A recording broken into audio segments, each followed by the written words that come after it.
محمد صلی اللہ علیہ وآلہ وسلم بن عبداللہ بن عبد المطلب بن ہاشم بن عبد مناف بن قصی بن قیلاب بن مرہ بن قاب بن لعی بن غالب بن فخر بن مالک بن نظر بن قینانہ بن خزیمہ بن مدرکہ بن الیاس بن مزر بن نزار بن معاد بن عدنان۔ کچھ جنریشنز کے بعد اسماعیل علیہ السلام و بن ابراہیم علیہ السلام بن آزر یا تارخ بن نحور بن سروغ بن رعو بن فالغ بن ہود علیہ السلام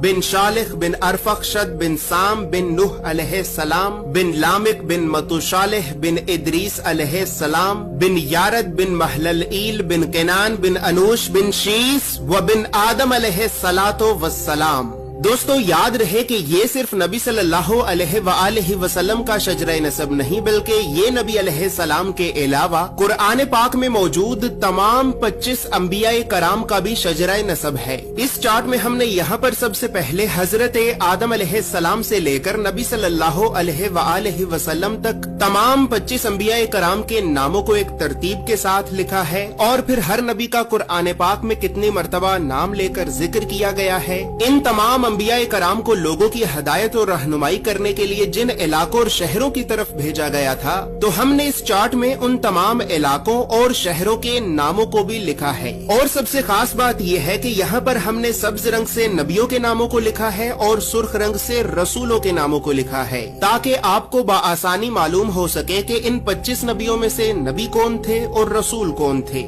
اس کے علاوہ اس چارٹ میں ہم نے اللہ رب العزت کے 99 صفاتی نام اور پھر ان ناموں کے نیچے ہم نے ڈیبیٹڈ پروفیٹس یعنی ان 10 نبیوں کے ناموں کو بھی لکھا ہے کہ جن 10 نبیوں کے نبی ہونے کے بارے میں تمام مسلمان علماء میں اختلاف پایا جاتا ہے، کیونکہ ان 10 نبیوں کو قرآن پاک میں کہیں پر بھی نبی نہیں کہا گیا ہے۔ اس کے علاوہ چارٹ میں موجود سرخ رنگ 5 اولو العزم نبیوں کو ریپرزینٹ کرتا ہے، جبکہ بلو کلر بنی اسرائیل کے نبیوں کو ریپرزینٹ کرتا ہے۔ اور اسی طرح 25 نبیوں میں سے 23 نبی ایسے بھی ہیں کہ جن کا ذکر قرآن کے علاوہ تورات، زبور اور انجیل میں بھی موجود ہے۔ لہٰذا اسی وجہ سے ہم نے انبیاء کرام کے عبرانی اور یونانی یعنی ببلکل ناموں کو بھی اس چارٹ میں لکھا ہے۔ ان تمام معلومات کے علاوہ نبی صلی اللہ علیہ وآلہ وسلم کے ساتھ خلفائے راشدین، بنو عباس، بنو امیہ اور اہل بیت اطہار کا کیا رشتہ تھا، تو ان تمام خاندانی رشتوں کو بھی ہم نے اس چارٹ میں ایکسپلین کیا ہے۔